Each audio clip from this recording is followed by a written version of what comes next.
Pawan sir ఏమంట చిన్న ముఖ్యమంత్రి అయిండో గాని పని రాక్షసుడే అయిండు.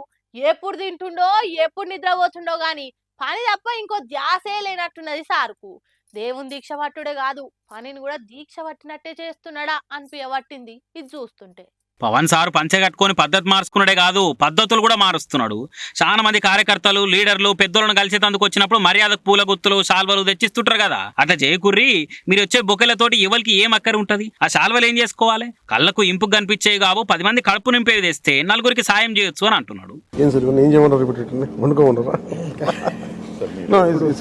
ఇది మీరు పూలు కంటే కూడా ఇది ఇస్తే బెటర్ అని నిజంగా ఎవరికొకళ్ళకి చాలా మందిగా అనాథాశ్రమాలకి ఇవ్వచ్చు.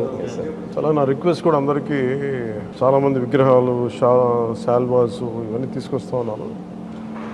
వచ్చేవారందరికి కూడా ఒకటి ఏదైనా తీసుకొస్తే టోకెన్స్ భవిష్యత్తులో మన సమీప భవిష్యత్తులో రాబోయే అన్నా క్యాంటీన్స్కి ఏదైనా మీరు కాంట్రిబ్యూషన్ లాగా ఏదైనా అలాంటి టోకెన్స్ అన్నా ఇవ్వండి. వాళ్ళు గివ్ టు గవర్నమెంట్ మన ప్రభుత్వానికి ఇద్దాం.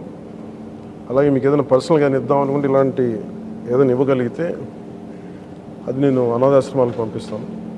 అలా కాకుండా ఈ విగ్రహాలు శాల్వాలు ఇవన్నీ నిరుపయోగంగా అయిపోతున్నాయి. ఆ విగ్రహాలకు కూడా ఏం చేయాలో తెలియట్లేదు. అందుకని దయచేసి నా విన్నపం మా ఎంపీస్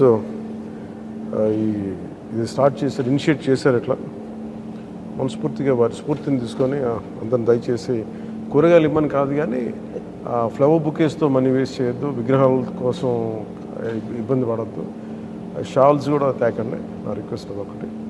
ఏదైనా చేయగలిగితే నాకు చేయకపోయినా పర్లేదు కానీ అట్లీస్ట్ అది ప్రజలకిను కష్టాలు ఉన్న వాళ్ళకి ఉపయోగపడేలా చేయండి. More than happy for that. అయితే జనసేన ఎంపీలు అలా సార్కు కూరగాయలు వేసిన బుట్టను తెచ్చిచ్చిరు బొకేకి బదులు. ఇక దాన్ని చూసి పవన్ సార్ నవ్వుకొని ఏంది ఇప్పుడు ఇవన్నీ వండుకొని తినాలనా అని కారెడ్డం ఆడిండు. ఇట్లా కూరగాయలనే కాదు రేపటి రోజులు అన్న క్యాంటీన్లు పెడుతున్నాము, దానికి మీ తరపున సాయం చేయర్రి. పూలు శాల్వలు పాలాభిషేకాలకు కొనే పైసలేవో అన్న క్యాంటీన్లకి ఇయ్యి. దయచేసి ఇటువంటి ఏం తీసుకురాకురని చెప్పుకొచ్చిండు. మరి సార్ చెప్పిన ఉద్దేశం మంచిదే కానీ ఎంతమంది పాటిస్తారో చూడాలి ఇక.